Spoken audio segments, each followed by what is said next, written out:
бозторғайша шырылдап айтады, бірақ кейбіреулер соны ұғады, кейбіреулер неме кешке шейін қазақ тілі деп айтасың деп кінәлайтындар да бар. Мен оған еш уақытта қарамаймын, тыңдамаймын да.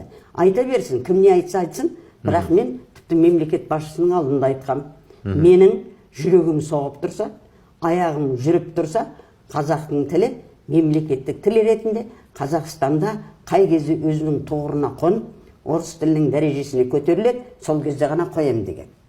Міне, әлі сол ол недімнен таймаймын мен. Бұл сіздің миссияңыз болып тұр ғой. Ең негізгі менің.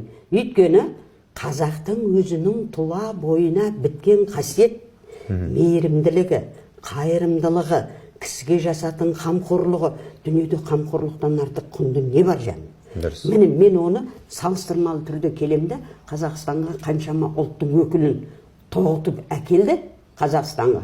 Бірақ қазақ қабақ шытқан жоқ қой. Соншама, мысал біздерді 44 жылы жер аударған кезде қазақтың өзді жарып отырған жоқ еді. Сол кездің өзінде пана да болды, сая да болды, жартысын жарып, бүтінін бөліп жеді, қабақ шытқан жоқ. Мына қай жақтан келгендер бұлар, жау ма, дос па деген де жоқ. Бауырына басты ғой, қанатының астына алды ғой. Сол кезде қазақ енді сөйткенде менен қайтарым не болу керек жаным?